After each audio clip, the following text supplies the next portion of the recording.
The story is very different. It's not like anything I've done before. It's a bit more dramatic, a bit more serious, but a lot more adventurous, I think, and real and emotional. And that was incredibly exciting. You know, it's too much. He tries to, you know, get away from her as much as possible. He tries to shut her out of his mind, but he just can't. And it gets completely out of hand, and it's uncontrollable. And so he, I don't know, I guess that's love. Charlie's more than an older brother to Sam. He's almost kind of like a father-like figure. He's a mentor and takes good care of him. And he's trying to groom a strong younger brother, a kid who can fight for himself, who can handle himself in a world where you know, opportunities aren't handed to you. The coolest part of the movie for me at this point has really been, you know, connecting with the character on a whole different level.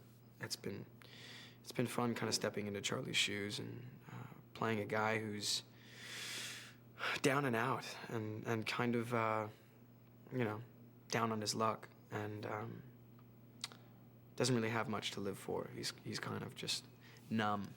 That was interesting for me. I tend to play characters that are more energetic and full of life. My instructor made a point to just capsize the boat a bunch of times, be like, don't be afraid. You know, this is what's gonna happen. As soon as I went out on the trapeze the first time, she just let the boat tip over.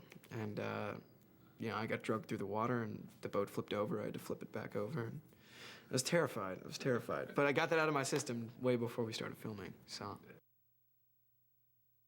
Burr asked what I would do if I'd won, and I said I'd probably be cocky about it. I'd probably be, you know, chauvinistic about it and rub it in everyone's face. And I don't know, we were wondering how to punctuate that moment. What would Charlie do? And Burr's like, well, what would you do, like flip off the boat? And I was all, yeah, I would flip off the boat. And he goes, no, I didn't mean that literally. And I'm like, I mean it literally. I'm gonna flip off the boat. It's like close to when Sam dies, they make a deal that I want to make this big, major little league baseball team. And Charlie thinks I can do it if I practice every day for 1 hour. So he makes a deal that we'll practice every day at Sunset Cannons, come rain or shine, come hell or high water.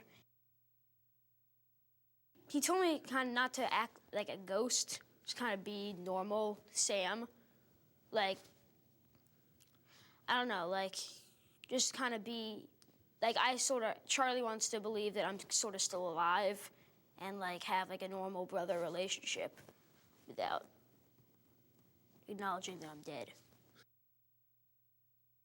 There's a scene where it starts raining and the whole glade and the field gets all messed up and muddy, so we take trash can lids and start skimboarding on them, like running and jumping on our knees through the mud. It's just kind of another one of those, like the lake scene, sort of like just brotherly fun. He's working so hard in this role. He's completely engrossed in it, and he's so excited about it and puts so much thought into everything and constantly asking me questions about, you know, my character's motives, and we're constantly rehearsing, and I'm just really excited for him, and I know he's doing an amazing job. It's going to be an amazing role for him. She's also got this spunk to her. You know, she speaks her mind, and she's not afraid. And the hardest part I've struggled with playing this character is just being really strong. Not just physically, but, you know, emotionally. She's just a really strong character, and that's something that Burr has been on me this entire shoot, is just really not being that coy, cutesy girl. No, she's a strong sailor, independent woman. Love scenes and those types of scenes are always awkward because you have a huge crew around you. Everyone thinks that it's so romantic and it must be so heated and everything. It's like, no. There's no build-up. You start making out and then it's cut, and then make out halfway and then cut. It's very technical to the point where it's okay, I'm gonna go this way, and you go this way, because the camera has to hit us this way. And so, you know, it's a job. We're very professional about it. I'm not gonna complain about it.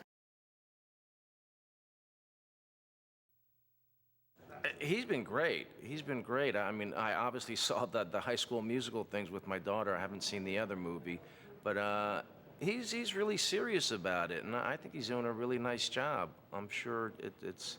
I mean, I can see why he took this part. It's definitely a really great story. It's an emotional story, and I think he's doing a great job.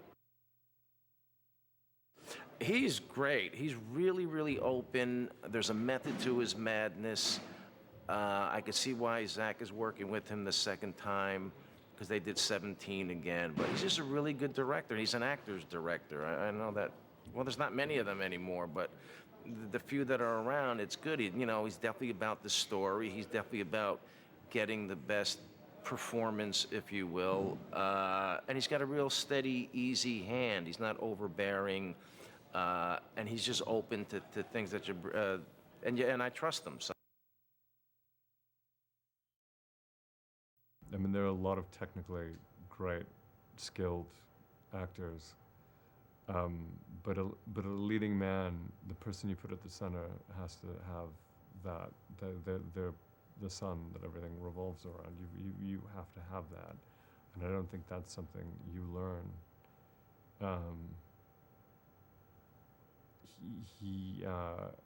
You see the effect he has on people. I mean, he has that magical thing. Charlie St. Cloud is the golden boy in this small town, and he is, it's a port town. He's the best sailor they've ever seen, and sailing's going to be his ticket out of there. He comes from modest means. He's got a single mom and a younger brother, and his mom's working as a nurse, and Charlie's just a great sailor. And it's going to be his ticket to a scholarship, to a life, to breaking out of his class, and everything, to a bright future.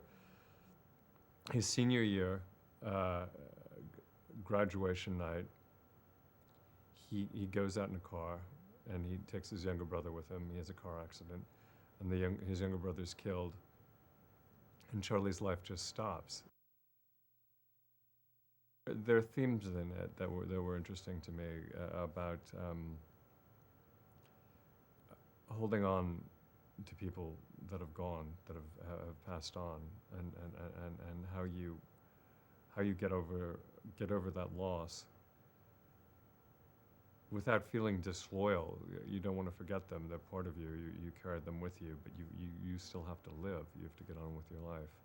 And so that was something that I, just on a human level, as far as the human condition goes, it was something I related to.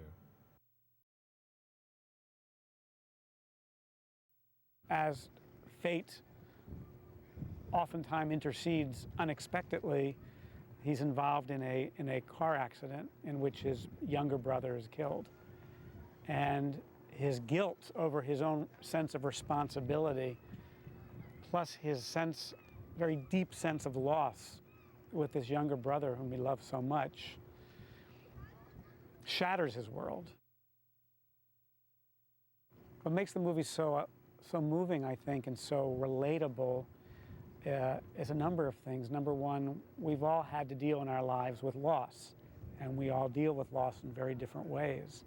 And I think each of us wants to believe that even after death, we can have a relationship, whatever that is, with those individuals who have left our life.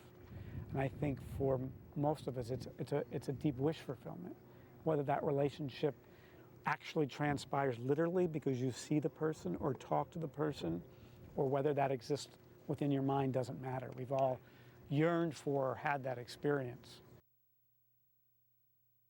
I met Zac Efron several years ago after he had just done, I think, the first High School Musical, and I thought he was a really great teenager and a nice kid.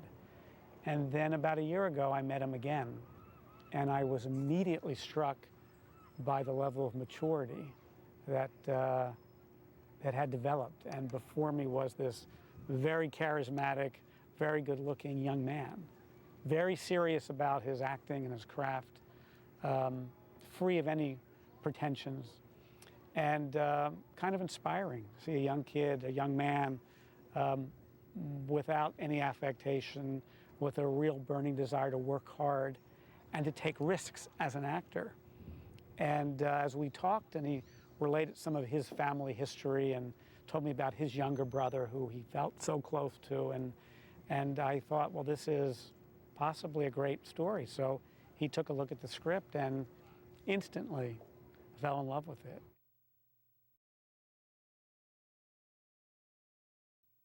The first part of the story is about this sacred promise.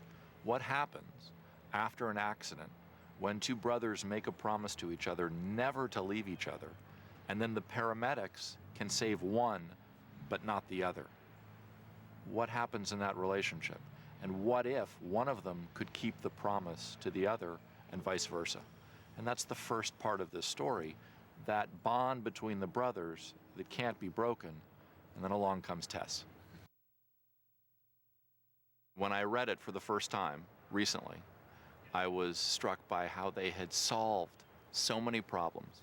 They had improved so many things. They had made it so much more dramatic, contemporary, urgent, and emotional. And that's what a film is, and that's what a film needs to be. And so, I know lots of authors brace and are fearful that, oh, what are they going to do to my book? I had the opposite feeling, which was they've done so many wonderful things to make this story feel present and alive and to make some of the surprises work.